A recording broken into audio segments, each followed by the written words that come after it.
Gracias por venir, gracias a Vorágine por acogernos una vez más. Y bueno, te contamos hoy aquí con José María Gruber, con su testimonio dentro del grupo que somos Desmemoriados. Que, bueno, como muchos sabéis, el grupo Desmemoriados lo que intentamos es recoger la memoria colectiva de los distintos movimientos sociales que hubo en Cantabria hasta finales del franquismo. El año pasado comenzamos con el grupo de militancias políticas de oposición al franquismo 1960-1976, donde recogimos distintos testimonios de militantes que participaron en la lucha política frente a la dictadura. Este año hemos elegido el movimiento obrero por dos motivos. Uno, evidentemente por su interés, y otro porque creemos que en Cantabria hay bastantes lagunas sobre las luchas obreras en la década de los años 60 y los años 70. Hoy contamos, como decía, con el testimonio de José María Gruber, y que os voy a leer una pequeña introducción sobre la biografía cuatro líneas que hemos recogido sobre él, y ya luego nos dirá si son verdad o mentira, ¿no? Iba a empezar yo haciendo mi ficha, o sea que... Bueno, y luego ya damos paso a su testimonio. José María colaboró con miembros de la OAC en los años 60 hasta que se incorporó a la ORT. Trabajó en Esniace, donde participó en comisiones obreras en la clandestinidad. En 1976, junto con otros trabajadores, crearon el Sindicato Unitario para mantener el espíritu democrático y combativo de las antiguas comisiones obreras donde siguen activo. Nos referimos al Sindicato Unitario, aunque esté más redactado. Se presentó como candidato en la agrupación electoral de trabajadores por Cantabria en las elecciones generales de 77 y fue elegido concejal por el bloque asambleario de Torrelavega en el 87. Estas son 4 líneas sobre tu vida. Y lo que nos interesa es recoger tu testimonio, cómo empezó tu militancia. Yo haré los milagros. Mi vida hará los milagros. Sí, cuento yo, ¿no? Efectivamente. Bueno, José María Gruber Gamecho Goicoechea, nacido en Bilbao. Pasado mañana cumplo 72 años. Casado, 5 hijos, o sea, 2 hijas y 3 hijos. En una familia nací bastante religiosa. Apolítica, digamos. Mi padre fue movilizado 2 veces cuando la guerra, primero con el ejército republicano y después con el nacional, pero nunca fue voluntario a la guerra. Pero en mi casa no se podía hablar de política. Sin embargo, además digo sin embargo, me parece que es una contradicción, por encima del carácter cristiano, digamos, de nuestra educación, lo que sí tuvimos claro desde el principio, perdonar porque el recuerdo de mi padre me emociona un poco.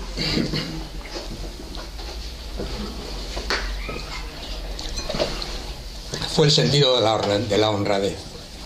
Mi padre fue despedido de una importante empresa de aquí de Cantabria, fundamentalmente por no haber querido firmar una contabilidad falsa que él pensaba que perjudicaba al conjunto de los trabajadores de la empresa.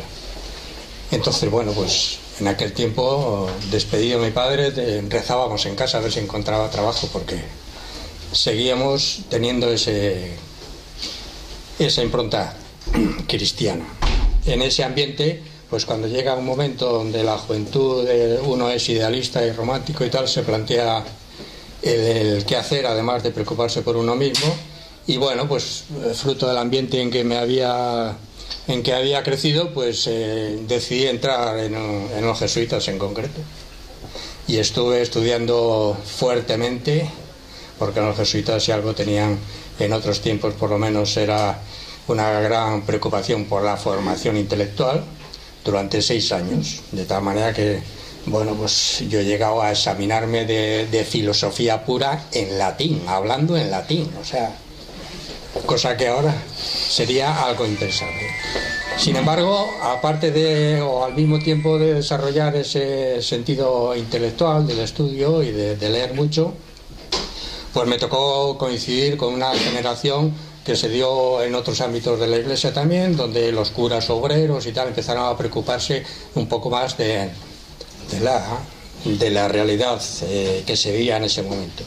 Y bueno, pues yo fui a derivar a una decisión que fue fundamental en mi vida y que además creo que es la clave de mi trayectoria, que es que a Dios rogando, sí, pero con el mazo dando. Y entonces, por distintas circunstancias, sin dejar de pertenecer a los jesuitas, me separé de su disciplina y me puse a trabajar en la construcción.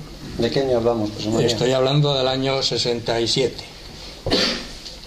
Y estuve trabajando en la construcción pues 4 años seguidos. Llegó un momento en que los jesuitas no me ponían pegas, pero no me ayudaban para nada. Entonces dije, ¿qué pinto yo aquí? Pues dejé los jesuitas. Y después de 4 años en la construcción, pues en el año 70, vine yo en el 69, me parece, a Santander. Estuve trabajando en Maliaño, en obras, en el dique de Astillero, me acuerdo, y entré en contacto porque había conocido a Ramón Peredo en un cursillo que nos habían dado de la OAG hacía tiempo y en el cual estuve yo.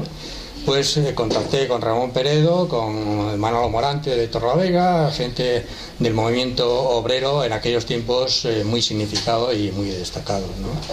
Y bueno, pues de esa relación con gente de la OAC también, aunque yo no llegué a participar o a pertenecer formalmente a la OAC, pero sí tuve relación bastante con la gente que en aquellos tiempos se movía. En concreto, en el año 70 hubo una huelga en agosto en Granada de la construcción y hubo 3 muertos represaliados en unas manifestaciones, y la OAG editó unas hojas denunciando esto. Y entonces, bueno, pues la primera vez que me pegan a mí el palo por repartir unas hojas en Torrelavega de las que había firmado la OAG, pero bueno, me cogieron con las manos en la masa, digamos, y estuvimos pasamos por la jurisdicción militar, que en aquellos tiempos todavía se llevaba. Lo primero que te hacían era ir al juez militar. El juez nos dejó en libertad, éramos 2 o 3, alguno más está presente por aquí de aquella ocasión, y sin embargo el delegado del gobierno pues dijo no, a la provincial, y estuvimos creo que 11 días o así en la provincial. No sé en este momento en función de qué, pues no hubo juicio ni nada por el estilo, ni tampoco estábamos en estado de excepción. Esto fue en el año 70. A finales del 70 fue el proceso de Burgos de los militantes de ETA, y bueno, pues casualmente no, pero al final de año, en diciembre, Franco decidió indultarles, conmutarles la pena de muerte por prisión, cadena perpetua. Entonces Marta Peredo y yo, pues en aquellos tiempos seguíamos con nuestro idealismo y tal, nos encartelamos, no a la pena de muerte, salimos por Santander y lo mismo, pues nos detuvieron, el juez nos dejó en libertad, pero nos esperaban a la puerta la policía, a la provincial, porque en ese momento sí había estado de excepción, y estuvimos 26 días, me parece, ¿no?, en aquel momento. O sea que también fue, digamos, fuimos pioneros en lo que luego se ha llamado la no violencia activa aquí en Cantabria, en ese momento de una manera muy rudimentaria y muy espontánea, ¿no? Utilizamos esa táctica que mucha gente nos decía, estáis locos y tal. Nos tildaban de anarquistas, nos tildaban de todo lo que sea, porque no encajábamos mucho en, digamos, ni la gente del PC, que lo tenía muy claro, ni siquiera la gente de la ORT, que también lo tenía muy claro en ese momento, que las estrategias tenían que ir por otro camino, ¿no? Entonces, bueno, pues después de eso yo me casaba en el 71, tenía sin terminar la mili, pues casado 8 meses de mili, era el abuelo allí en Salamanca, me mandaron y tal, y cada vez que venía de permiso, lo sabía por un compañero que estaba en una de las oficinas de mando y tal, dice, ahora ha llegado la comunicación a la Guardia Civil de Torrelavega porque que vas para allá y tal. Bueno, pues en ese ambiente, con esa conciencia de lo que estaba pasando y de lo que me estaba pasando, pues seguía viviendo, ¿no? Empezamos a tener hijos, mi mujer y yo, hasta 5. Pues bueno, alguien dijo que si era un moro. Pues, bueno, la cosa es que parte del idealismo nunca lo hemos perdido, ¿no? Y nos hemos movido por la vida, pues con una serie de ideas, siempre esperando que las cosas puedan cambiar. Se produce un cambio fundamental, no de golpe, pero sí a lo largo de años, entre pensar que lo de el movimiento obrero de los curas obreros, por aquello del mensaje cristiano de que Dios se hizo hombre y vino a estar entre los pobres y tal, pues quedaba corto, porque no es solamente estar junto a los pobres, sino que se trata de, si estar junto a los pobres, pues intentar transformar esa realidad, ¿no? Y bueno, pues ahí yo ya en el tiempo de los jesuitas, y en esto digo siempre que no reniego nunca, tuve oportunidad de leer de todo, ¿eh?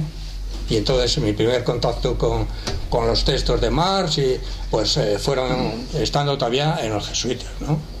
Y bueno, pues me di cuenta que parte del mensaje coincidía. Pues Marx también te dice que la realidad hay que conocerla de cerca y si la puedes vivir mejor, ¿no?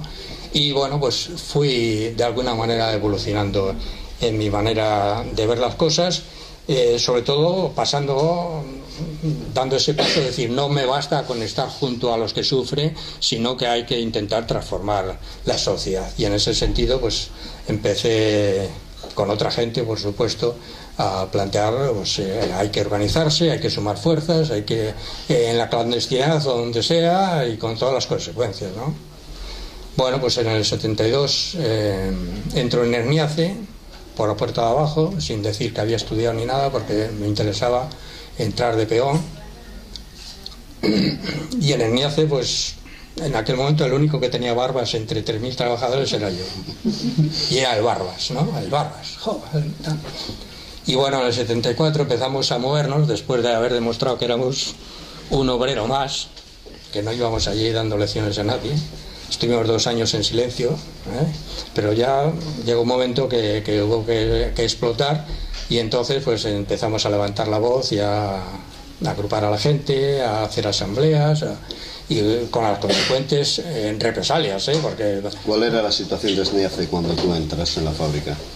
Bueno, pues en Herniace en aquel tiempo, Herniace siempre se ha dicho que era una empresa del Estado, lo cual no era cierto del todo, jurídicamente nunca lo fue, pero Herniace nació y se puso en marcha con tecnología del fascismo italiano. O sea, técnicos del fascismo italiano vinieron a poner en marcha en Herniace, ¿no? Y pues el director había sido comandante de la República, el presidente del Consejo de Administración había sido compañero de Franco en África también. O sea, digamos, no era del Estado o del gobierno, como dice la gente normalmente, pero sí estaba muy anclada en el régimen, ¿no? Era empresa modelo, en los membretes ponía empresa modelo.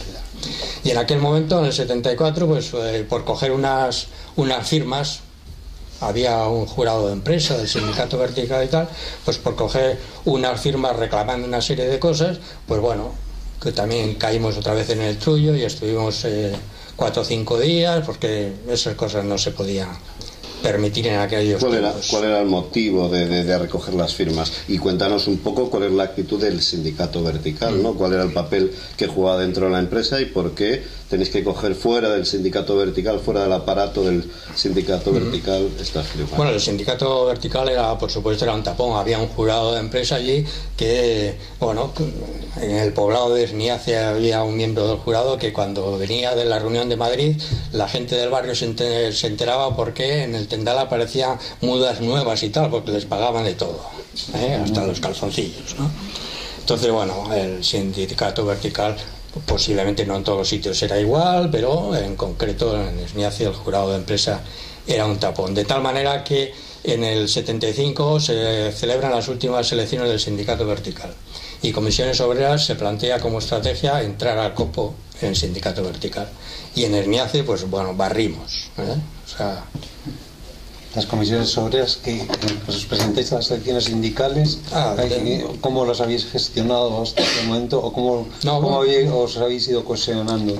Bueno, digamos que una de las características de comisiones obreras, digamos que era no la espontaneidad, pero de alguna manera eran comisiones de empresa, comisiones de fábrica, comisiones de taller, ¿no?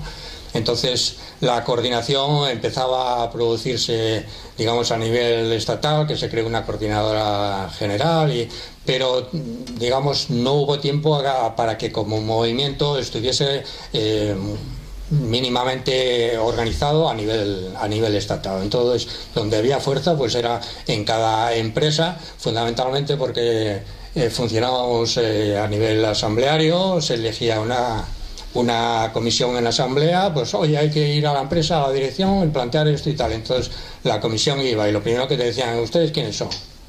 ¿No? Hay un jurado de empresa, dígaselo al jurado de empresa y tal. O sea, no te formalmente intentaban no reconocerte, pero la fuerza, la realidad era que la gente empezaba a moverse, a mostrar el descontento, fundamentalmente a celebrar asambleas, algunas clandestinas, otras en el monte, de distintas maneras en aquel tiempo. Lo cierto es que nosotros entramos en concreto en el sindicato vertical, ya digo, fueron las últimas elecciones, pero inmediatamente ya vino el sindicato vertical. Curiosamente, yo muchas veces digo la falta de visión, ¿no?, incluso de la gente de aquel régimen. El edificio de Vargas, de los ministerios que se llama, iba a ser la sede del sindicato vertical. No llegó a estrenarse como tal. O sea, construyeron ese mamotreto porque no se daban cuenta que estaba cayéndose el edificio, ¿no? Y todavía seguían construyendo y gastando el dinero de esa manera, ¿no? Entonces, bueno, pues en poco tiempo fuimos ya una cuña en distintas empresas, comisiones obreras. En todos los sitios seguimos la misma estrategia de presentarnos a las elecciones sindicales del vertical y ganamos en casi todos los sitios. Entonces pues, íbamos a los organismos del sindicato, que era un sindicato de conciliación entre patronos y obreros, porque tenemos los mismos intereses y esta filosofía que tenía el sindicalismo vertical y fascista, ¿no? Entonces, bueno, pues empezábamos buscando siempre en las leyes algún resquicio donde apoyarnos y tal, a crearles dificultades. Pues aquí dice que nos podemos reunir. No, pues, pero eso es ilegal. No, es que tal, pues, lo decís por escrito. Bueno, pues por escrito, ya. Todas las trabas que podían ponerte, pero al final conseguías seguir avanzando, ¿no? Hasta que ya en el año 76, pues se plantea, ya se veía venir la transición, entre comillas, ¿no?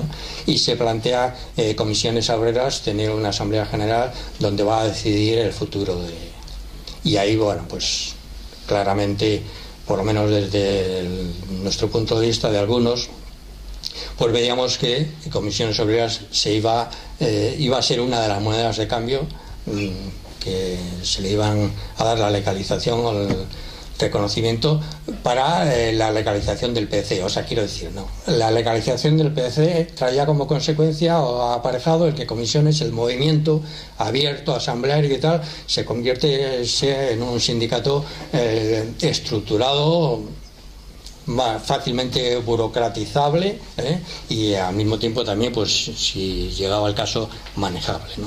De tal manera que nosotros en concreto en ENIACE llevamos una pelea grande con la gente del PC, de comisiones obreras de la empresa, que no querían apartarse del sindicato vertical. Nosotros renunciamos, ya llegó un momento, dimitimos de los puestos del sindicato vertical, y la gente del PC pues no había manera y no lo entendíamos. Y luego, claro, al cabo de los años caes en la cuenta que era, como digo, una de las monedas, era un poco el precio, convertir a comisiones en un sindicato más controlable que lo que era hasta entonces el movimiento, a cambio de la legalización del PC. Entonces se convoca una asamblea general en Barcelona.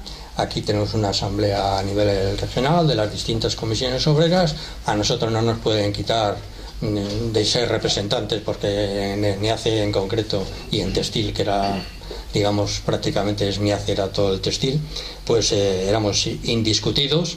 Y bueno, pues somos delegados a la asamblea por Cantabria, por el textil de Cantabria, de tal manera que nos trasladamos a Barcelona en un viaje, porque teníamos que volver el lunes a trabajar, no teníamos permiso, clandestino y tal, ¿no?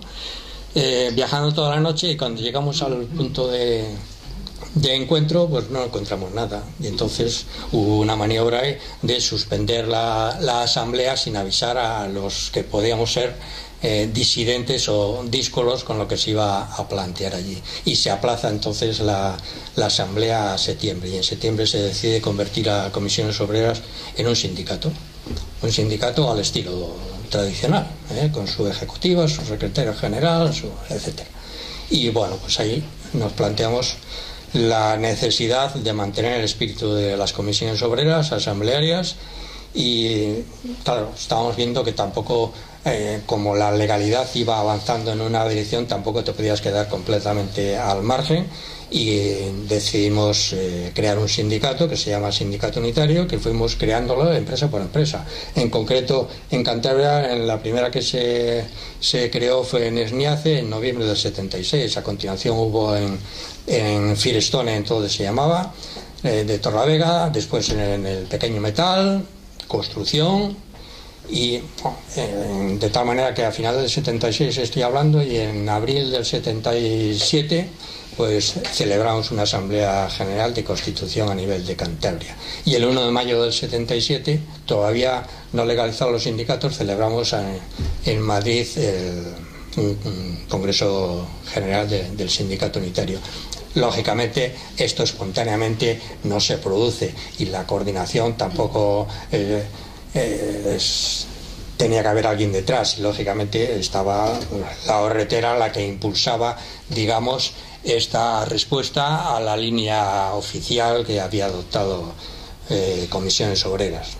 Introduces a la ORT. ¿Nos puedes comentar un poquito dónde está el origen de tu incorporación a la ORT y cómo lleváis este proceso? Pues fundamentalmente, la ORT yo la observaba, conocía gente a la que apreciaba mucho, que había optado por el tema de la ORT. Yo no tenía claro todavía la militancia política pura y dura, digamos, pero un compañero de la ORT, pero que participaba coincidíamos mucho en el planteamiento obrero, que trabajaba en Firestone, Alfredo Sáenz Pacheco, pues le encargaron que me comiese el coco y que me tal, y me empezó a trabajar, lo hizo bien. De tal manera que en el 74, no, en el 75, pues les dije que sí. Y bueno, pues a partir de ahí compaginé las dos cosas. O sea, lógicamente la ORT fue fundamental en la creación y expansión del Sindicato Unitario, no solo en Cantabria, sino en general. Inicialmente el Sindicato Unitario consiguió implantarse en todas las provincias españolas, lo que pasa que en muchos sitios de una manera artificial, o sea, mandando un paracaidista, tú vete a Zamora y crea allí el Sindicato Unitario, ¿no? Iba la gente, incluso además sin dinero, sin nada, buscando trabajo donde pudiera y tal, ¿no? Y claro, de esa artificialidad pues surgió que al cabo de un tiempo el esfuerzo fue muy grande y no hubo compensación suficiente. ¿Por qué? Pues porque curiosamente, o sea, Comisiones Obreras, UGT sobre todo, que había estado desaparecida en los últimos años del franquismo, pues se permite celebrar, no sé si fue en el Palace o en el Ritz de Madrid, el Congreso de Reconstitución, ¿no? Cuando era ilegal todavía, en el centro de Madrid, sin nadie que les pudiese, lo cual quiere decir que estaba todo de alguna manera atado y bien atado, ¿no? Y de eso, bueno, pues en aquel tiempo nos hinchamos de denunciar toda esa operación que llevaba consigo la transición, pero digamos que no tuvimos fuerza suficiente para mover a la gente y oponerse a ese movimiento. Inmediatamente vinieron los pactos de la Moncloa. Tuvimos, fue en el 78, al final del 78, pues el 8 de enero, me parece, en Esniace declaramos una huelga sin preaviso ni nada, huelga ilegal completamente, megáfono en mano, y venga. Estuvimos 10 días en huelga, con el apoyo curiosamente de UGT, pero en contra de Comisiones Obreras, o sea, cosas que porque luego con el paso del tiempo ves que efectivamente estaba todo apalabrado, ¿no? Pero explícanos esto, es decir, porque resulta curioso, es decir, ¿no? Es decir, la huelga, el motivo es ir contra los pactos de la Moncloa. Los pactos no, la huelga por el convenio colectivo, que coincidió, pero que los pactos de la Moncloa establecían unas limitaciones en la negociación. Nivel salarial, ¿no? Unos topes salariales que se llamaban. Entonces, la empresa que superase en un convenio eso, pues no tenía acceso a subvenciones, a no sé qué, a no sé cuál, tal, ¿no? Y la pelea fue sobrepasar los topes, y como no lo conseguíamos por la buena, pues fuimos a las bravas, a la huelga y tal, ¿no? Pues cogías un megáfono, te subías en un bidón, tal, ¿no? Y luego te llamaba la dirección y salía un ingeniero, este era el que no sé qué, el otro tal, joder. Y sobrevivieron los ingenieros, digo. Sí, porque fuimos siempre pacíficos, ¿eh? ¿Tuvisteis mucho respaldo? ¿Tuvisteis mucho respaldo? Bueno, yo puedo decir en NIACE, en concreto, nosotros, digamos, se hizo las primeras elecciones todavía no legales, pero que dijimos, el sindicato vertical se acabó, vamos a hacer elecciones, ya estaban los sindicatos constituidos, digamos, en la clandestinidad, vamos a hacer elecciones, y establecimos nuestro reglamento electoral y tal, y el sindicato unitario y todos los demás iban en una lista, y el sindicato unitario tenía la mitad o la mitad más uno, en aquel momento, digamos, era la fuerza. Cuando se constituyó el sindicato unitario en NIACE tuvimos más de 800 afiliados. Después, con el tiempo, la cosa se fue poniendo más complicada y tal, y mucha gente creyó que el ser muchos iba a solucionar todos los problemas, pero la realidad, como decía ayer en una entrevista que publica el diario.es hoy, pues digamos que en los tiempos del franquismo se luchaba muy claramente por un objetivo que englobaba todo lo que era por la libertad, ¿no? Y entonces era más fácil dejar las diferencias a un lado y decir, todos nos unimos para esto. Pero con la transición esta, que ya no es una imposición, no es una dictadura, sino que las leyes las hacen quienes nosotros elegimos y no sé qué, pues empieza a entrar en la gente la sensación de que, bueno, el sistema, hemos luchado por esto, ya tenemos posibilidades, y llega un momento que no sabes si luchas contra el empresario, contra los jueces, contra el gobierno o contra quién, ¿no? Y bueno, es mucho más difícil, de entonces para acá ha sido mucho más difícil aglutinar o unir a la gente, ¿no? Bueno, pues podemos hablar de lo que queráis, seguir, si no volvemos al día de hoy. Bueno, yo creo que vamos a intentar lo del día de hoy, porque eso va a ser fácil, ¿no? Yo ahí sí te diría, ¿no? Es decir, me gustaría empezar un poco en tus primeros momentos en SNIACE, en tus primeros contactos con el movimiento obrero, porque, vamos a ver, desde ahora, si yo me pongo a aquel momento, me cuesta mucho entender cómo alguien puede entrar a una empresa, estar 2 años callado y cómo son esos primeros pasos, cómo se contacta con la gente, cuál es la situación de la gente. Yo creo que a los que no lo hemos vivido, pues o nos lo creemos como una novela heroica, o no llegamos a entender un poco cómo es esa situación. Bueno, pues yo estaba, antes de entrar en hace 4 años, en la construcción, de incógnito. La construcción en aquel tiempo, digamos, era el sector más precario que había, En los demás sectores, pues el contrato fijo era el dominante, pero la construcción era eventual siempre. Entonces, bueno, pues yo decidí entrar, meterme en la construcción precisamente por eso, porque necesitaba ver la realidad desde dentro, ¿no? Y padecerla y aprender mucho y escuchar a la gente. Y entonces, bueno, pues en la construcción, lógicamente, el nivel político e incluso social y mental, etcétera, pues era muy bajo, ¿no?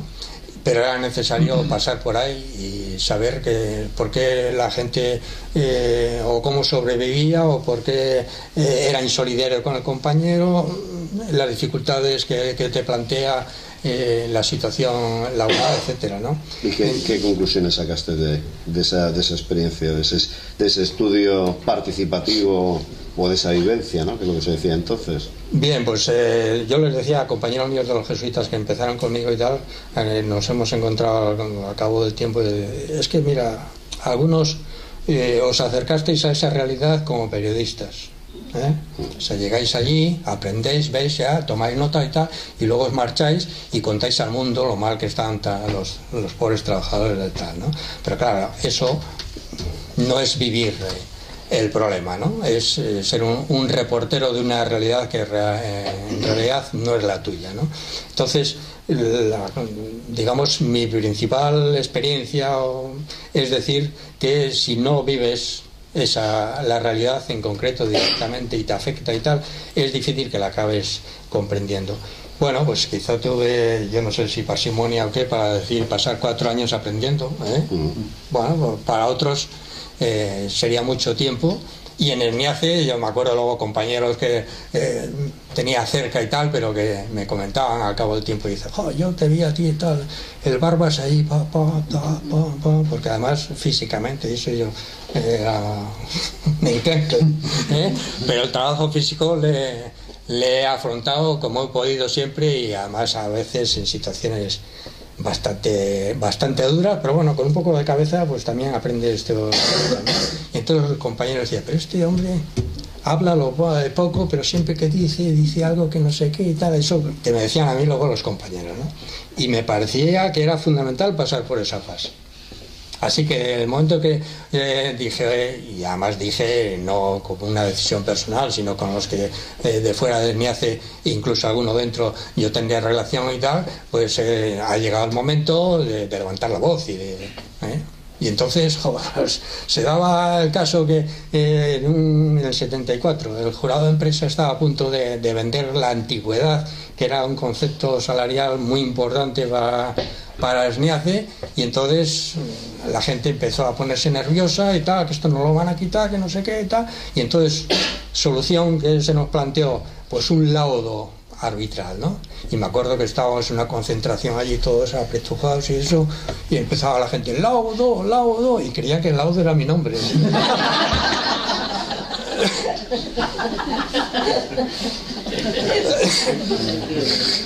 Bueno, iba a hacer un chiste, pero no me sale. ¿Y cómo se resolvió el laudo? Pues muy mal, porque creíamos que el laudo era la solución, y el director general de trabajo de entonces pues nos quitó la antigüedad. Y a partir de que os quita la antigüedad se produce algún tipo... Eso es en el 74, y entonces es cuando dijimos en las siguientes elecciones del vertical, hay que quitar este jurado de empresa y vamos a ir nosotros a por todas, ¿eh? ¿Cómo se produce este proceso de, vamos a ver, de máquina a máquina? Que es un poco como se hacía antes, sí. según me han dicho, que yo no estaba allí, el trabajo sindical, ¿no? Bueno, el MIACE, si lo habéis visto por fuera, aparte de la pena que da verlo y tal, por fuera, pero son muchos edificios, entonces no era fácil el conectar con todo el mundo. O sea, yo ha habido compañeros de la empresa que igual los he conocido después de muchos años de haber estado perteneciendo a la misma empresa. ¿Por qué? Porque estaba en la papelera, yo estaba en fibras, y eran distintos edificios y no nos veíamos habitualmente, pero cada uno en su ámbito empezaba a moverse, ¿no? Y conocías a alguien que estaba en otro sitio y hacías un puente, y ese era el que en su sitio iba haciendo el trabajo, ¿no? Yo conocía, esto es una anécdota también, a Miguel Ángel Revilla, delegado comarcal del Sindicato Vertical. Bueno, no es una anécdota, es un hecho. No, es un hecho. Digo anécdota porque fuimos 4 cuitados allí, ¿no?, a plantearle, que era cuando eso del laudo y tal, ¿no?, a plantearle lo que estaba pasando y tal, como diciendo, a ver, nos echas una mano y tal, ¿no? Tenía un bigotón así grande y tal. Y nos dice tranquilamente, dice, pues iros a la huelga. Y dice, joder, iros a la huelga, pero en estos tiempos y tal, tú nos dices ir a la huelga, tú sabes lo que supone eso y tal, ¿no? Se lo he recordado alguna vez, ¿no? Iros a la huelga con nada. Bueno, pues como veíamos que había que organizarse mínimamente, y en ese momento la estrategia era el ir al sindicato vertical e intentar desde dentro echarlo abajo, pues es cuando, bueno, el siguiente paso es cuando nos planteamos el ir al copo en las elecciones, y además lo conseguimos, pero de una manera arrolladora.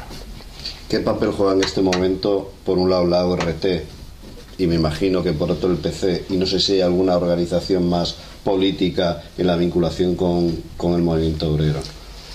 Yo creo que sindicalmente nos hemos llevado casi siempre mejor con UGT que con comisiones obreras, porque digamos el PC y la gente que pasó de la UAC, por ejemplo, al PC, pensaron que era lo más de lo más, ¿no? En aquel tiempo había que comprometerse, decía la Iglesia y no sé qué, pues la gente de la UAC, muchos y de la JOT decidieron que el paso tenía que ser el PC, ¿no? y algunos pues ya éramos críticos en aquel tiempo con el eurocomunismo y el revisionismo y todas estas cosas de Carrillo y tal, y dijimos que no. Y entonces hubo gente que dio el paso y pensando que íbamos todos juntos, y de repente vino para atrás y dice, no nos sigue ni Morante, ni Gruber, ni Alfredo Sáenz, ni tal. Y bueno, pues desde el principio, digamos, nuestro principal competidor en todos los sitios han sido Comisiones Obreras. Entonces, bueno, ahí la ORT y PC pues también tuvieron lógicamente su enfrentamiento. La ORT era bastante muy crítico con el carrillismo, y bueno, pues desde el principio se plantearon que había que hacer un partido distinto, un partido comunista, pero que no fuese el PC, ¿no? Y bueno, todo eso se trasladó también al movimiento obrero, al movimiento sindical. Sí, pero de hecho ahí lo que pasó fue que esta confluencia de la que hablamos últimamente en aquel momento no era posible, ¿no? Parece como un movimiento que tenemos con los hijos adolescentes, que llega un momento que prácticamente con quien peor se llevan son con sus padres, ¿no? Buscar líneas. Sí, lo que pasa que yo creo que aquí había cuestiones de fondo. Claro, con gente del PC incluso, pues que has hablado después y tal, se creyeron que, digamos, todo el planteamiento del PC en aquel momento pues era lógico y coherente con la situación y no sé qué, y no se creyeron nunca que hubiese un pacto anterior a la peluca de Carrillo al bajar del avión y tal. O sea, estaba cocido todo eso, ¿no? Y ese pacto se tiene que dar siempre a cambio de algo. Entonces, bueno, yo decía antes que con el tiempo nos hemos explicado la reticencia de la gente del PC y de Comisiones Obreras de no abandonar el sindicato vertical todavía. ¿Por qué? Porque posiblemente era una de las cuestiones que estaban habladas. Vamos a esperar, el sindicato vertical morirá en un momento determinado, legalizamos los sindicatos, se constituye Comisiones Obreras en un sindicato y tal. Para nosotros, el que Comisiones Obreras pasase de ser un movimiento asambleario y iba a decir bastante espontáneo, pensábamos que era la virtualidad que tenía, o sea, la combatividad, la falta de control por parte del poder, de las autoridades, a un movimiento que no está estructurado, pues es mayor, ¿no? El momento que lo legalizas y usted póngame en un papel quiénes son los responsables de esto y tal, ya empieza la gente a decir, yo responsable si tengo garantías, y si no, no. Entonces en las Comisiones Obreras no había ningún tipo de garantía personal. El que se metía ahí, salía elegido en una comisión, pues tenía el respaldo de sus compañeros y compañeras de la asamblea, pero hasta cierto punto. O sea, si venían muy mal dadas, pues igual te encontrabas sin respaldo ninguno.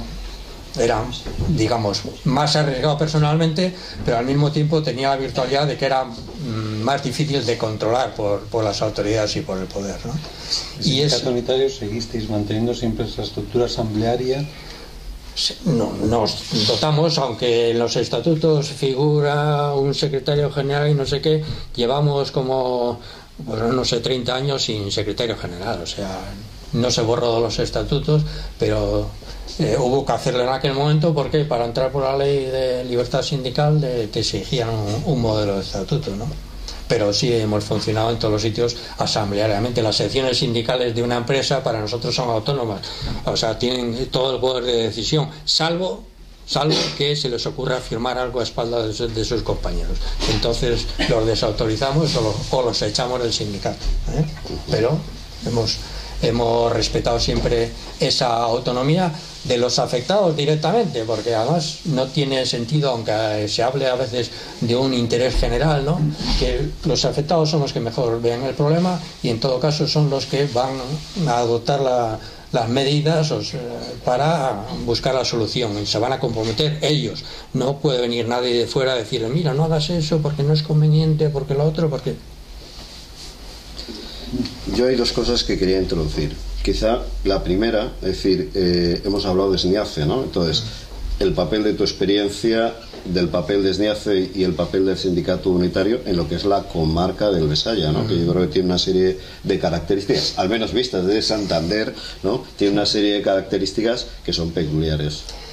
Bueno, yo creo que no es casualidad, que en el sitio donde digamos el sindicato unitario ha tenido fuerza, aunque la haya ido perdiendo con el tiempo, incluso los demás sindicatos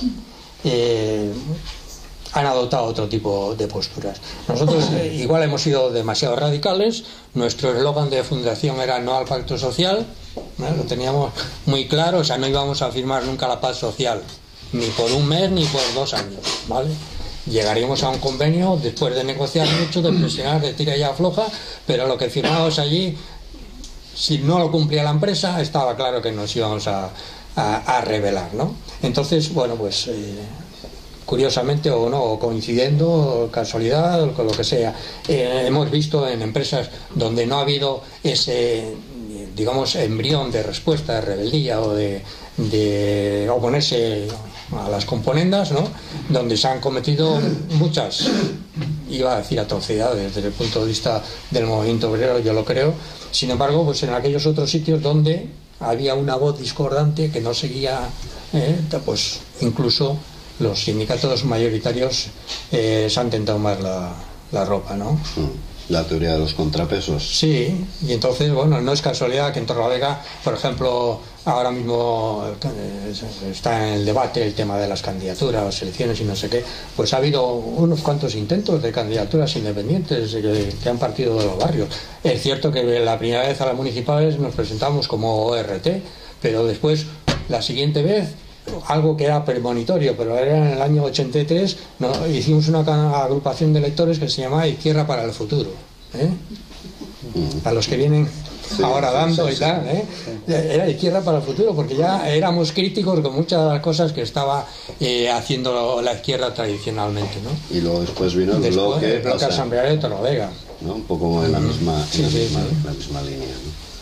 Y luego la otra parte que yo sí me gustaría que nos comentaras, ¿no? Es esta vida de crisis que ha tenido SNIACE, ¿no? La viabilidad, no viabilidad, el peso que ha tenido SNIACE en la conciencia colectiva de Torrelavega, ¿no? Este enfermo que nunca termina de morirse, o no sabemos si va a morir o no, ¿no? Un poquito toda esta historia. SNIACE, yo desde que entramos en el jurado de empresa y después en el comité de empresa, siempre he estado en crisis. O sea, yo creo desde el 76... se ha tirado sin repartir dividendos, pues igual 25 años, siempre en crisis. Sobre todo, fundamentalmente, porque está controlado el Consejo de Administración por Banesto. Y entonces, en el año 71, 72, 73, se aprueba un plan de viabilidad con el voto en contra de los trabajadores, que el sindicato unitario lo llevó a referéndum y ganamos la oposición al plan de viabilidad. Pero aún así, UGT y comisiones independientes firmaron el plan, ¿no? Y se perdieron 800 puestos de trabajo de una tacada. Bueno, pues digamos, en ese momento, a partir de ahí, Banesto empieza con Mario Conde, con esta gente tal, pues a meter dinero en SNIACE en forma de préstamo, ¿no? Y entonces, bueno, pues la deuda va creciendo, los de intereses se multiplican y tal, y los accionistas no perciben dividendos, pero el Banesto, que era minoritario, pero controlaba lo que pasa en muchos consejos de administración, sin ser mayoría, controlas el consejo, pues tenía unos ingresos importantísimos por la vía de intereses, ¿no? De tal manera que llega el año 92 y llega a plantear suspensión de pagos. Nos tiramos un año entero con todo tipo de acciones, con todo tipo. Nos pasamos todas las vacaciones a la puerta de la fábrica impidiendo que entrasen o saliesen camiones porque nos debían 3 mensualidades. Eso desemboca en un ERE que se llamaba entonces, o un ERTE que se llamaría ahora, una suspensión temporal de 3 meses, pero cuando terminan los 3 meses dice la empresa que no volvemos a trabajar, y el Consejo de Administración en enero del 93 decide la disolución de la compañía. Claro, en el momento que nos enteramos nosotros, encierro que, bueno, aquí pudo tener su resonancia, sobre todo en la comarca de Besaya, pero a nivel estatal fue completamente digamos, ocultado, salvo, curiosamente, la COPE, Antonio Herrero, que estaba enfrentado con Mario Conde, pues era el único que nos daba salida. Y nos tiramos, ¿cuántos fueron, Merce? 48 días. Encerrados 1000 personas. Porque no, hasta entonces los encierros eran selectivos, digamos, se encerraba un grupo de gente pero más preparada, más consciente y tal, y no sé qué. Allí dijimos, nos encerramos mañana. Y la gente acudió al trabajo con el petate, preparado, con una parsimonia envidiable, y nos tiramos eso, 48 horas, días, en enero, febrero y marzo. A últimos de enero nos cayeron unas nevadas que le pasamos, bueno, durísimo. No, y además con las máquinas paradas y todos los agujeros de la tejadora tenía que ser una maravilla. Cristales, como están todos los edificios y tal, fue duro, pero la moral fue muy alta.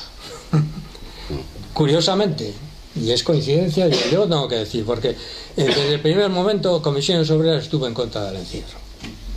Desde fuera hicieron todo lo posible para sacarnos a los trabajadores, titulares en prensa, el comité de empresa tiene secuestrado a los trabajadores del NIAF y tal, cuando hacíamos asambleas todos los días.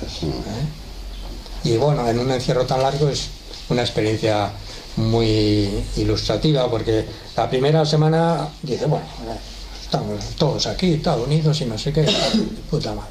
Vale. La segunda semana ya empieza a decir, bueno, ¿cuánto tiempo vamos a estar aquí? Igual hay que provocar para que nos echen, ¿no? Bueno, pues todos preparándose, buscando yo, si entra la policía me escondo allí en otro sitio, no sé cuál, tal, les vamos a tirar con piedras. La tercera semana ya empieza a decir la gente, oye, de aquí no nos vamos sin nada, ¿eh? Aquí hay que aguantar, porque llevamos también 3 semanas y tal y cual. Entonces, todo ese proceso dentro lo vivimos con mucha intensidad. Bueno, pues lo mismo hacíamos footing, que cogimos herramientas para arreglar los jardines, tal, decentar toda la fábrica, todo lo teníamos, por lo menos para que cuando llegaba la gente que se solidarizaba con nosotros desde fuera, que todos los días, familiares, todos los días nos llevaban comida, no sé qué, tal, y nos veían a través de las verjas, pues viesen que estábamos animados, ¿no? Y animábamos a nosotros a los de fuera, ¿no? Entonces, bueno, al final se llegó a un acuerdo en Madrid, UGT y Comisiones con la dirección de la empresa, y ya era mucho el cansancio y fue difícil impedir que el encierro terminase, ¿no? Y a regañadientes pues aceptamos el salir.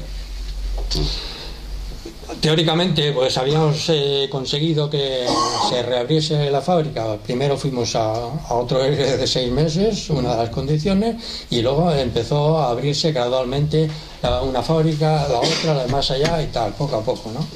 Pero bueno, como la deuda seguía ahí, la suspensión de pago estaba sin levantar, no sé qué, no sé cuál, tal, pues llega un momento en que la deuda con los trabajadores acumulada no nos la pagaba. Empezamos otra vez a movernos de tal manera que, bueno, ahí Ormaechea, que era presidente en aquel momento en Cantabria, pues bueno, vamos a encargar desde el gobierno de Cantabria un plan de viabilidad, una empresa de estas especializadas y tal. Bueno, pues se elaboró un plan de viabilidad y en el año 75, o sea, 95 o 96, no me acuerdo exactamente, pues se aprobó ese plan y la empresa regularizó sus deudas con los trabajadores y prácticamente todo el mundo estuvo en su puesto de trabajo. A partir de ahí se dieron varias tandas de jubilación. En el 99 me jubilé yo. La única tanda donde pusimos como condición que a tantos jubilados, tantos nuevos empleos, Sí. Porque en las demás tandas se jubilaba la gente y no se reponían los puestos de trabajo y se perdieron ahí en ese plan de viabilidad pues casi 400 puestos de trabajo efectivos, ¿no? ¿Cómo contemplas la situación a la que se ha llegado ahora? SNIACE nunca no era del gobierno, como decía la gente, ¿no? Pero siempre ha tenido una prepotencia y una suficiencia, y eso ha creado tiene muy mala imagen, no digo Torrelavega, sino por supuesto, sino en Cantabria en general, ¿no? Entonces, bueno, pues no han sido capaces de recapitalizar la empresa de tal manera que obtenía beneficios en los años buenos y tal, y creaban otra sociedad anónima en Navia, por ejemplo, en Asturias, una celulosa, empresa independiente. Entonces, digamos que la madre se iba quedando. Pero, pues, yo creo que gracias al capital humano, a que los trabajadores del Ignacio tienen ya mucha experiencia de trabajar en las peores condiciones, con las máquinas cayéndose y buscando soluciones y tal, pues han sido capaces de aguantar hasta ahora y de ser una empresa que hasta que ha cerrado, o sea, ha parado con motivo de esta ley concursal, pues de prácticamente exportar todo lo que producía, ¿eh? Entonces, desde fuera dice, esto es impensable, esto tiene que caerse, ¿no?, a pedazos. Y por supuesto, dentro trabajas con goteras, con lo otro y tal, pero la gente tiene mucha experiencia y habilidad y es capaz de sacar el producto adelante, y buen producto, de tal manera que, como digo, se vende. Incluso ha sido capaz de investigar y de sacar algún tipo de fibra que en concreto se estaba vendiendo hasta ahora, esta crisis de ahora, se estaba vendiendo en Estados Unidos toda la producción, ¿eh? La verdad que ahí se habló un poco de la estrategia urbanística que había sobre SNIACE, ¿no? Y yo creo que te pregunto, iba a hacer yo una afirmación, pero casi te pregunto si el hecho de que vosotros bloquearais la posibilidad del parque de madera se pudiera urbanizar, eso puede ser lo que haya impedido que la empresa hubiera quebrado, o hubieran hecho quebrar la empresa. Yo creo que es que era irreal. En aquel momento se habló de con Banesto llegar a una negociación para que a cambio de la deuda se le diesen terrenos y que se recalificasen, pero lo que no tiene sentido en una empresa que es contaminante, que no sé qué, pensar que al lado se van a construir 1.500 viviendas en un momento además en que ya la construcción empezaba, ¿eh? Entonces no era solución real, y de hecho a eso no se llegó, no porque lo impidiésemos nosotros, los trabajadores, sino porque a Banesto no le interesó tampoco. Banesto sí le interesó, sin embargo, el ir haciéndose con los montes que tenía SNIACE, de tal manera que hoy SNIACE propio, pues no sé si le queda algún eucaliptal, lo demás siempre es concertado con juntas vecinales y esto. Pues bueno, vale, ya iba a decir que tenéis turno de palabra, pero veo que no dais ni tiempo, perfecto. Has hecho referencia a los pactos de la Moncloa.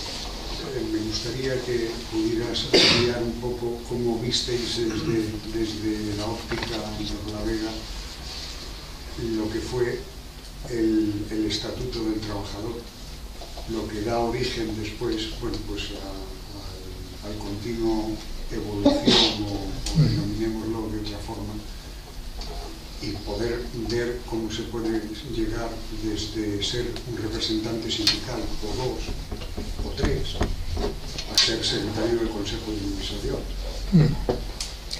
Bueno, yo te voy a decir, yo voy a confesar aquí que yo fui consejero de SNIACE, porque en el sindicato vertical había, en función del tamaño de la empresa, había en los consejos de administración la obligación de admitir a uno, dos o tres. Las comparaciones son odiosas. Entonces, en el tiempo que estuvimos en el sindicato vertical, pues en concreto yo fui uno de los 3 consejeros del SNIACE, que el día que fuimos al consejo de administración eran todos unos vejestorios allí y tal. Me acuerdo que Alberto Martín Artajo, que había sido ministro de Asuntos Exteriores y tal, ¿no?, le acababa de dar una trombosis y entraba allí todo tal, y con unas alfombras que había allí que eran así de gordas, que se tropezó y cayó todo redondo y todos los viejos no podían levantarle, y los 3 overucos allí le ayudamos a ponerse en pie y tal, ¿no? O sea, aquello era de película de Almodóvar o de algo por el estilo. Entonces, bueno, el Estatuto de los Trabajadores, pues digamos que es la nueva filosofía. O sea, hasta entonces el que más podía, acapador, que se dicen los pueblos por ahí, ¿no? O sea, si tenía fuerza y movimiento y eso, empujabas, y si la empresa podía sofocarlo, lo sofocaba con todos los medios, ¿sabes? Te metía la policía o lo que sea, ¿no? A partir de la transición para acá se dice, no, las partes ahora son libres para negociar. La autonomía de las partes es lo que de alguna manera establece el Estatuto de los Trabajadores. Entonces somos de igual a igual y tenemos la posibilidad de negociar libremente las dos partes.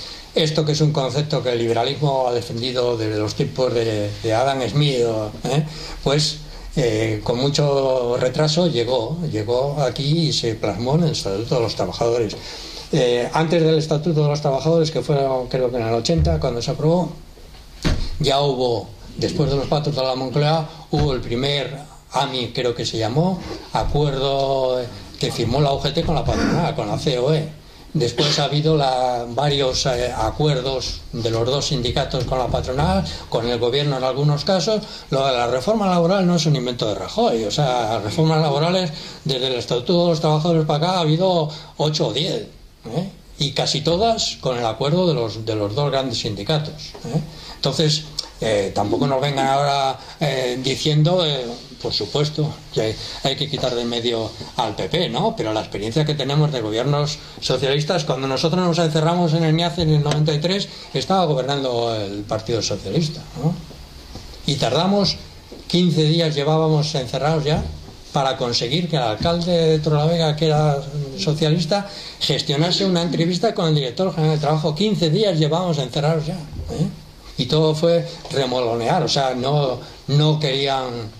Y nos hemos presentado en Madrid con el director general de Industria y nos dice: el NIACE es una empresa privada, el gobierno no tiene nada que hacer. Y claro, así nos tiramos hasta 48 días allí aguantando. Entonces, esto de la autonomía de las partes, que es la filosofía liberal, digamos, pues es lo que plasma el Estatuto de los Trabajadores.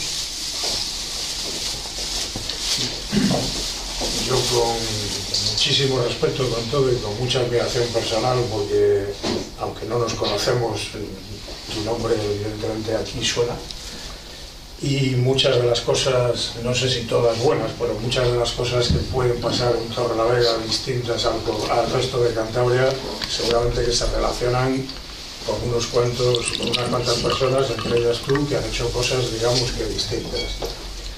Pero también estoy con todo eso por delante, porque me parece justo. Tengo un profundo desacuerdo con una visión de un momento de la transición que quizás no está bastante estudiado, que es el del plano sindical, que gente bastante más joven hace preguntas lógicas, porque es muy difícil situarse si no has estado nunca en una fábrica de miles de trabajadores, como en un momento de dictadura, cómo pasas los pasquines por la mañana, cómo los distribuyes, cómo te reúnes, cómo sondeas un poco la opinión de los compañeros. Eso, hay algunos que han escrito novelas y te ríes porque dices, nunca la ha visto más gorda, ¿no? Porque eso no es así, ni así, ni así. Entonces, yo estaba en el otro lado, yo estaba con el oficialismo, yo estaba en comisiones obreras y con, digamos, el sector mayoritario de comisiones obreras. Y he vivido eso de otra manera, y no creo en absoluto que hubiese ningún pacto que responda. Esto es casi como lo que cuentan los del PSOE, de la pizarra de Xirés, que estaba todo ya diseñado. No valoramos desde posiciones marxistas la correlación de fuerzas en cada momento. No valoramos que en noviembre del 76 hubo un referéndum para la reforma política que dio el resultado que dio y que toda la izquierda defendía lo que defendía y salió lo que salió.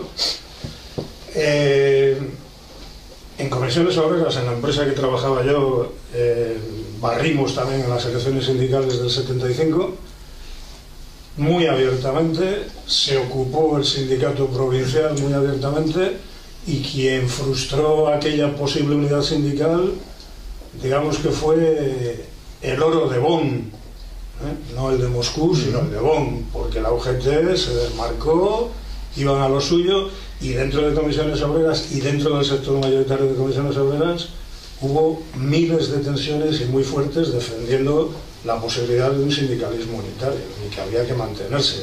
Y el aparato que existía en el verano del 77 era el que se había conquistado en el verano del 75, con el dictador todavía vivo. Entonces, yo eso, a ver, no estoy diciendo quién tenía la razón, simplemente expongo que me parece que es un tema que probablemente está poco estudiado todavía o que no ha merecido la atención de los historiadores de la transición, pero que hubiese tenido su interés. Y bueno, los pactos de la Moncloa no dejó de ser también, en esa empresa en la que yo trabajaba, los mayores opositores a los pactos de la Moncloa fueron los compañeros de UGT, y el PSOE, digamos que en aquel momento, y la UGT tenían una buena relación, y a ver quién había firmado los pactos de la Moncloa, que en definitiva cortaron una espiral de inflación también, que hay que valorarlo todo, porque yo estaba en una empresa en la que aplaudíamos el IPC cada mes o cada año, pues teníamos un convenio del año 73 que nos daban el IPC más el 50%. O sea, subía el IPC un 12, a ti el salario un 18. Fantástico. ¿Qué empresa era? Los pactos de la Moncloa. ¿Qué empresa era lo primero, para que nos situemos? Pues otra de Lini, SEA, la Sociedad Española de Automóviles de Barcelona. Los pactos de la Moncloa establecían el 20% de subida como límite. Claro, era un convenio. Claro, pero es que hubo un IPC del 26 y del 27. Entonces, a mí me fastidiaban los pactos de la Moncloa. Pero, en fin, ¿a dónde íbamos? Sí, nosotros conseguimos un 22 con aquella huelga, que fue, como decía antes, a la brava, pero bueno, ya entonces la dificultad, algo que te viene, un pacto desde arriba, ¿no? Partidos políticos, tal, y entonces la gente empieza ya a pensar, dice, contra esto, ¿quién se mueve? Esto no hay quien lo echa abajo y tal, ¿no? Entonces, ese ir calando la conciencia de la gente, que además, porque siempre había quien te decía detrás, oye, que hemos luchado por poder votar y tal, y ahora lo tenemos, y cuánto nos costó y no sé qué y tal, y hay que dar tiempo al tiempo y todas estas cosas, ¿no? Pero el tiempo al tiempo lo que suponía era que nos iban a ir o frenando las luchas o recortando derechos, o lo que no se puede establecer, de acuerdo con la pregunta de antes del tema del Estatuto de los Trabajadores, libertad, autonomía de las partes, cuando el sindicalismo estaba sin organizar todavía. Te decían, en Alemania los sindicatos... En Alemania los sindicatos llevan ya muchos años, tienen unas cajas de resistencia de... Bueno, sin embargo, aquí estabas en pañales. Entonces, esa autonomía de las partes o igualdad a la hora de poder negociar era irreal, ¿no? Y solo, hay que decirlo también, porque luego empezó a haber leyes que decían, bueno, pues que los sindicatos, ¿qué presencia en las instituciones tienen? Pues esta y esta y esta y esta. ¿Y cuáles son los límites? Pues, o sea, los requisitos para estar en la... Bueno, pues tantos por ciento, no sé qué, no sé cuál. Claro, los que habían llegado los primeros a la carrera esta, pues era... lo más probable es que ocupasen todos esos puestos. Entonces, bueno, hubo toda una política de ir controlando el movimiento sindical a cambio de algunas prebendas. En las empresas públicas, bueno, pues los comités de empresa, las horas, los liberados, no sé qué, hasta hace poco tal, ha sido en muchos sitios, bueno, pues digamos la principal... el precio que había que pagar, ¿no? Pues dirigentes sindicales que han llevado muchos años liberados tranquilamente, no digo que se hayan hecho ricos, pero que se han alejado incluso de la realidad de su propia empresa, y eso todo ha sido fruto de una política, ¿no? Orientada a, de alguna manera, neutralizar al movimiento sindical, ¿no? El movimiento obrero. O sea que puede ocurrir como con Martín Antajo, que tropezaron con la moqueta. Yo creo que sí, yo creo que en estos momentos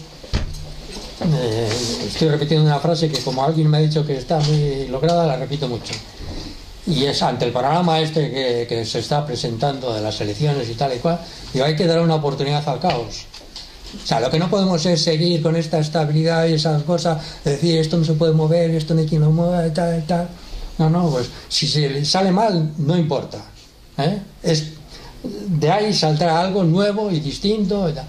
Entonces, no, yo creo que al cabo de tantos años y la transición esta, que en realidad yo creo, estoy de acuerdo con quienes dicen que es un régimen, ¿no? Porque son unas redes, está todo, cada día sale un tema de corrupción nuevo y, bueno, desde las estructuras del Estado, pues eso tiene que romper por alguna parte, ¿no? No sé quién o cómo se va a romper, pero no hay que tener miedo a que se produzca un desconcierto inicial, ¿no? Seguro que de ahí la gente tiene y tenemos imaginación para salir adelante y para organizarnos, etc. Marta. Bueno, yo, echando un poco la memoria hacia atrás, cuando has dicho que trabajabas en la construcción, que sí, que lo recuerdo también, y luego en la fábrica, claro, era aquella frase que teníamos que era encarnarse en la clase obrera, encarnarse en los pobres. Era frase de la UAC, ¿eh? Que eso lo dice el Evangelio, o sea. Sí, ¿eh? Sí. Que dice que tenía lo de la UAC. Él como era un liberal de la UAC, así que no estuvo dentro. Ya, bueno, pero... Que sí. Bueno, que a ver dónde quiero ir a parar. Quiero ir a parar a que, con toda la gente que yo estaba en aquel momento, y además luego he continuado, la mayoría pertenecemos a la clase trabajadora. Y yo creo que seguimos perteneciendo. Lo que pasa es que lo que me llama la atención es como a lo largo de todos estos años de la transición para acá, por nombrar la transición que se está ya nombrando, ha ido como desapareciendo este sentimiento de clase obrera, incluso en el lenguaje, decir marxista ahora es una bobada, o sea, ¿por dónde vas? O decir clase obrera también, ¿dónde está la clase obrera si la clase obrera no existe? Pues luego se pasó a llamar trabajadores o se pasó a llamar de otra manera a la gente asalariada. ¿Qué mañas se tuvieron que dar para quitar de medio de la sociedad española esa cultura que teníamos, la clase trabajadora? Porque en realidad era una cultura que nos servía a nosotros para obtener aquellas ilusiones. Queríamos que la clase obrera, la clase trabajadora, bueno, hasta la dictadura del proletariado que estudiábamos, pero que eso sí que era una ilusión muy superior, pero en eso estábamos. Pero lo que quería decir es que viviendo en ese sentimiento de clase trabajadora y teniendo en cuenta también las clases sociales diferentes en las que estábamos situados, la clase trabajadora, voy a seguir diciendo, tenía esa cultura de solidaridad, de ayudarnos, de querer luchar para mejorar, de una cultura mejor. Entonces estábamos por todo lo que ahora también se reivindica, que las mejoras públicas como la enseñanza, una mejor sanidad, un mejor vivir para que todo estuviera mejor distribuido, muchos más derechos para la mujer, que muchos han conseguido, leyes y mejores derechos. Entonces, ¿por qué se habrá querido terminar en Europa también, pero también en España, y en Santander y en mi barrio, con ese sentimiento de ser de la clase trabajadora, que parece que es una tontería decir que te sientes... Yo lo hablo con mis hijos también, siempre les digo, oye, acordaros que estamos en una familia modesta o que procedemos de una familia muy modesta. No sé, no encuentro tampoco mucha explicación. La pregunta es para ti, creo. Sí, bueno, no, bien. Así como el sindicato vertical lo decía, el sindicato es el punto de encuentro entre los empresarios y los trabajadores porque tienen los mismos intereses. Eso ahora no se dice, pero ha calado a base de mucha propaganda y publicidad, ha calado en mucha gente. Y luego, si encima viene una crisis que se nos presenta primero como que es una crisis financiera, luego económica, ya es política también, en todo este tiempo, pues digamos, se ha tratado de ocultar que tenemos intereses contrapuestos. Yo me acuerdo, utilizaba mucho en las asambleas, primero en Esniace, esto es como un combate de boxeo, ¿no? Sale el que tiene el título, ¿no? Y se planta en medio y dice, venga, a aguantar. Y el aspirante, pues es el que tiene que estar todo el tiempo porque no tiene el poder, no tiene tal, ¿no? Entonces, bueno, esa realidad que es un combate, que es inevitable al pensar que es otra, que la realidad es distinta, pues se nos ha tratado de borrar, incluso con los nombres. O sea, ahora mismo está reciente el sindicato unitario, las mujeres del sindicato unitario siguen diciendo que el 8 de marzo es el de la mujer trabajadora. Y no sé por qué el movimiento feminista en general ha borrado lo de trabajadora. Dice el Día de la Mujer, Día Internacional de la Mujer. Pues empecemos por ahí, ¿eh? La mujer trabajadora, pues el origen de la fecha es de unas trabajadoras que murieron abrasadas y tal y no sé cuánto, ¿no? Y la mayor parte de las mujeres y de los hombres somos asalariados. Y no hay que tener ninguna... Esa es la realidad. Mal que nos pese, que no quisiéramos ser asalariados y trabajar para otro distinto, ¿no? Y sin embargo, esa realidad, pues ahora mismo la clase media, parece que la clase media, ¿qué era la clase media? Pues la clase media, digamos que los marxistas la definen de una manera, pero hoy dicen la clase media son los que más o menos están bien situados, tienen un buen sueldo y no sé qué y tal, y ahora eso se está moviendo la clase media, pues porque se están pisando el zapato, está claro, si no, no se hubiese movido y vivían muy tranquilos en su situación. Bueno, pues hasta que llega el momento en que dice el poder o el capital o quien sea, no, también de ahí hay que quitar, y hay que apretar a este sector de la población. Y entonces, pues vienen las mareas, las verdes, las blancas y las que haga falta, ¿no? Hombre, así todo, cuando el sindicato vertical no hablaba de trabajadores, hablaba de productores. Sí, bueno. Sí, no, que bueno, es un buen sinónimo, ¿no? Sí. O sea, bien. Perdona, y el 1 de mayo era San José Artesano. Sí. Sí, antes te has presentado como José María Gruber, el segundo nombre. Nada, me he hecho Goicoechea. No me pidas que y casado, 2 hijas y 3 hijos, ¿no? ¿Qué le ha aportado tu implicación política y social? ¿Qué le ha aportado a tu familia y qué precio ha tenido que pagar tu familia? ¿Cómo has podido conservar? Eso se lo tenías que preguntar a ellos. Hombre, seguro que al ser muchos han tenido que comer al rancho. Entonces no había posibilidad de decir eso no me gusta y tal y no sé qué. Entonces también hemos llegado a final de mes justos casi siempre, claro, porque no hemos tenido más ingresos que el salario mío de SNIACE y de especialista de fabricación, o sea que tal. Pero la fuerza obliga, o sea, nuestros hijos han tenido que ser conocedores y conscientes de la realidad desde el principio. Y bueno, aquí hay 4.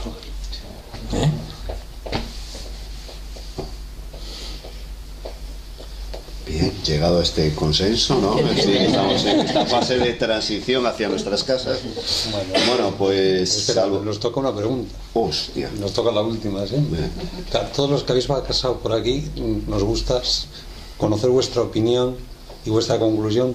Si toda la militancia que habéis llevado a cabo, si la seguís pensando que ha sido objeto de vuestro interés, que ha valido la pena, y que si seguir militando y seguir luchando sigue estando en vigor, aunque por lo que has dicho los sindicatos les veas de una forma tan pesimista, por decirlo de alguna forma.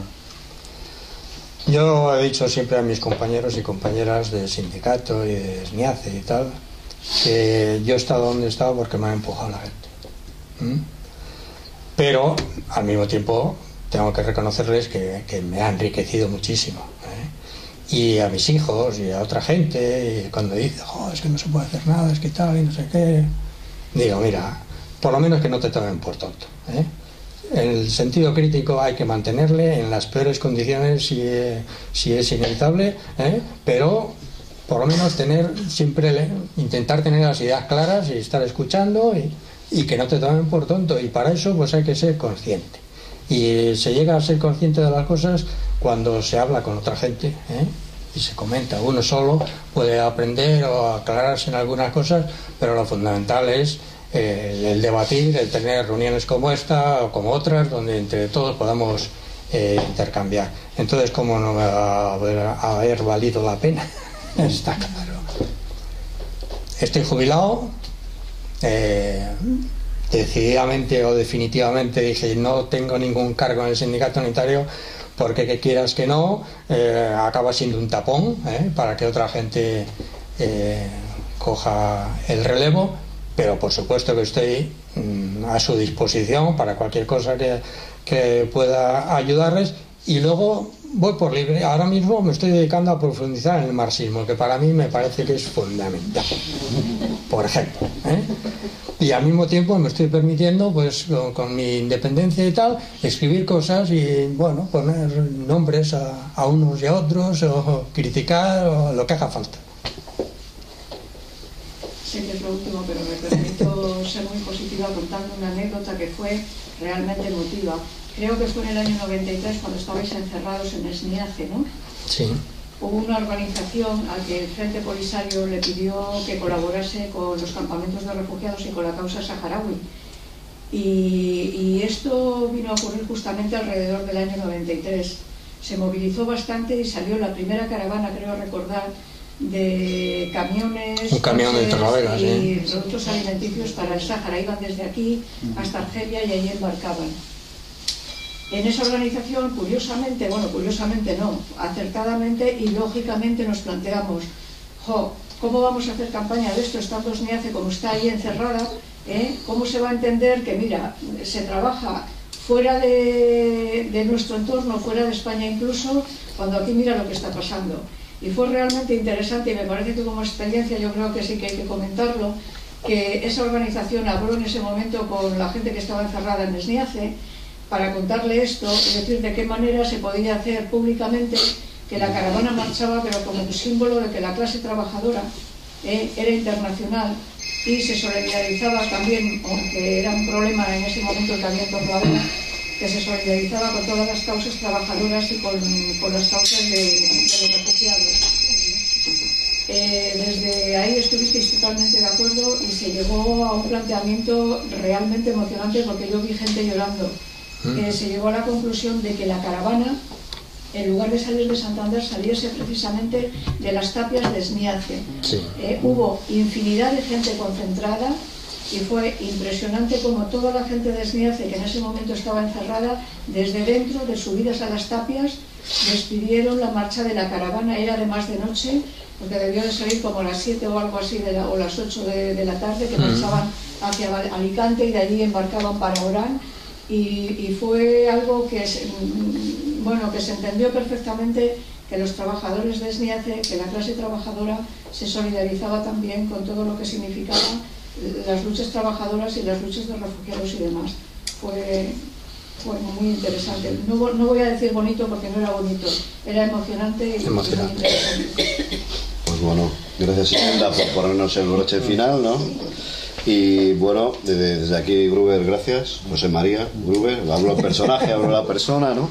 Y un poco comentar que la semana que viene seguiremos, el próximo miércoles vendrá el sector oficial de comisiones obreras. Tendremos aquí a José López Coterillo, a Cote, y a la siguiente semana vendrá Esperanza Ahumada, que es una mujer que estuvo en Reynosa, que compartió fábrica con SNIACE, con Gruber, y bueno, y comentar que la entrevista de Gruber estará colgada la semana que viene probablemente en la página. Desde Desmemoriados queremos seguir manteniendo esta situación, es decir, queremos seguir teniendo otros encuentros de militancias que no sé qué será ya para después del verano, que esperemos para después del verano tener conseguido montada una página web en la que queremos que quede recogida una serie de documentos de todos estos movimientos sociales, del movimiento obrero, del movimiento político, y que bueno, que estamos abiertos a recibir algún tipo de documentación o información significativa que se pueda ir subiendo.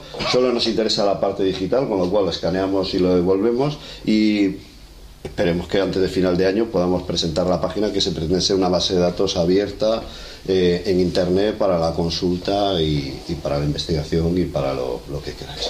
Y sin más, pues yo creo que nos vamos a cenar. Si queréis, hay una entrevista muy interesante hoy con José María en el diario.es. Si queréis, pincháis en la pestaña de Cantabria y podéis oír su opinión un poco más sobre la política actual en la zona del Besaya y en la política regional. Vale la pena hacerlo. Bueno, gracias a todos. Bien.